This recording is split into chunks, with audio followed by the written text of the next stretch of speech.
Bismillahirrahmanirrahim. Assalamualaikum warahmatullahi wabarakatuh.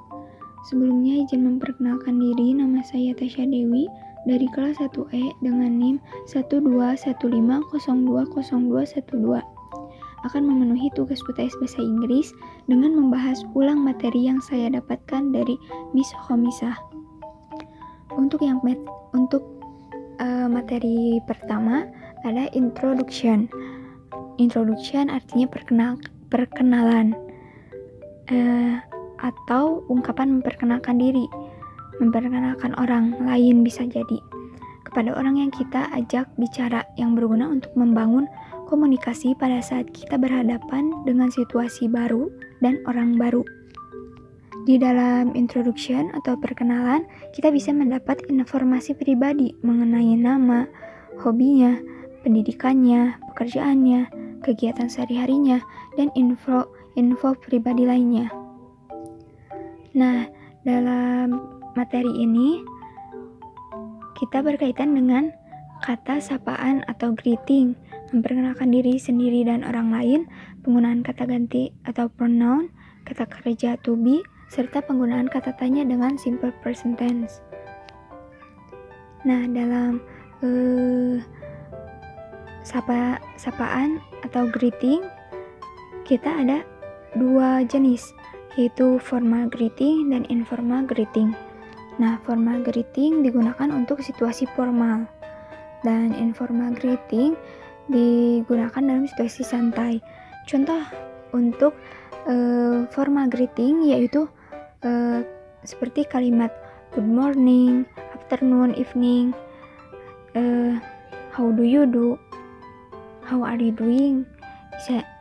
Dan informal greeting contoh kalimatnya yaitu hi, hey, how it's going, how you doing, alright, apa lagi ya, hey you alright maksudnya. Dan bisa dengan kalimat long time no see. Nah, untuk contoh ungkapan introducing atau memperkenalkan diri, introducing yourself, bisa dengan kalimat hello, my name is Tasya, atau I am Tasya, nice to meet you, atau bisa jadi I don't think we've met, I'm Tasya, atau juga bisa dengan let me introduce myself, my name is Tasya, dan masih banyak lainnya. Nah, untuk materi kedua yaitu tentang question yes or no atau yes or no question. Sesuai dengan namanya, yes or no question merupakan salah satu jenis pertanyaan yang hanya membutuhkan dua jawaban pasti, yaitu iya dan tidak, dibandingkan dengan jenis pertanyaan lainnya. Nah, untuk rumus yes or no question dapat dibuat dengan mengubah declarative sentence atau statement. Kita harus mengetahui terlebih dahulu yang mana subject, main verb, dan auxiliary verb.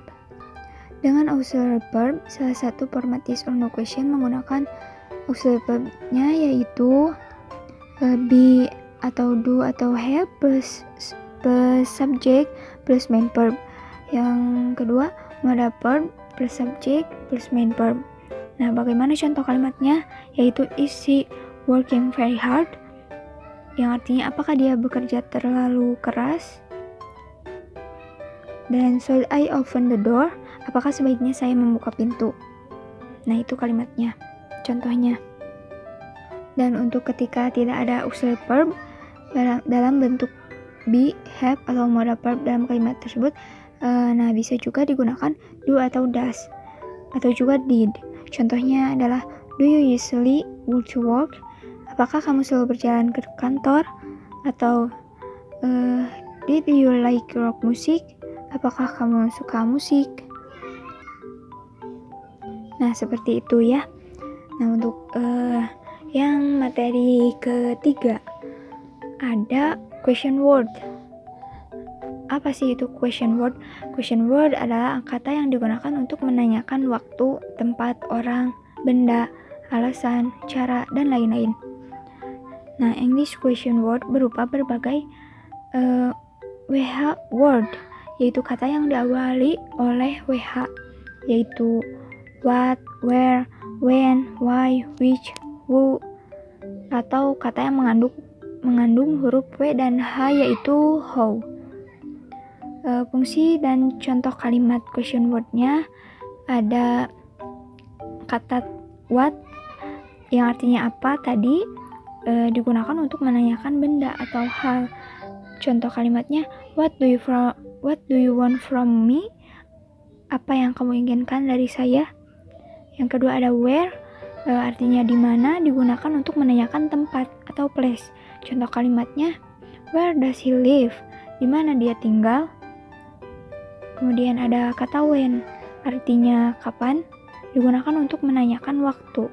Contohnya, when does the train from Yogyakarta arrive? Kapan kereta dari Yogyakarta tiba? Nah, kemudian ada why, artinya mengapa, digunakan untuk menanyakan alasan atau reason. Contoh kalimatnya, why do you hate cats? Mengapa kamu benci kucing? Gitu ya. Satu lagi ada apa?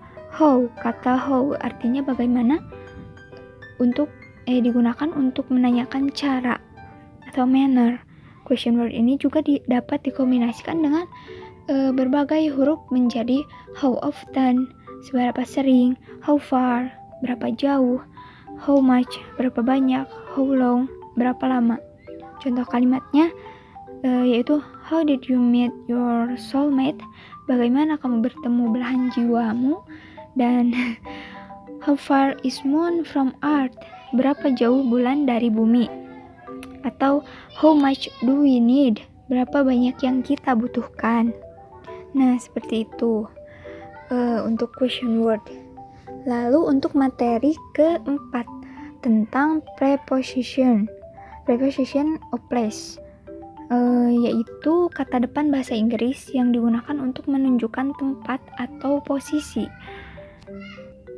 Tujuannya adalah untuk menunjukkan posisi object of preposition terhadap subjek atau objek kalimat. Adapun object of preposition dapat berupa noun, kata benda, noun phrase, prasakata benda, atau pronoun, kata ganti. Rumusnya adalah prepositional phrase sama dengan preposition plus object of preposition. Contohnya, there is a glass of milk on the table. Nah, dari kalimat ini kita bisa melihat bahwa adanya prepositional phrase, yaitu on the table. On itu termasuk ke dalam kalimat atau kata preposition of place. Nah, contoh preposition of place lainnya ada banyak, yaitu ada kata aboard, above, against, along, alongside, among, around, at, away from, behind, beside, below, between, by, in, inside, in front of, in the middle of, near, next to, on, outside, over, round, under, dan underneath, dan masih banyak lainnya. Nah, sekian dari saya untuk pembahasan keempat materi yang saya dapatkan dari Bu Haumisah. Mohon maaf bila ada kesalahan dan kekurangan. Wassalamualaikum warahmatullahi wabarakatuh.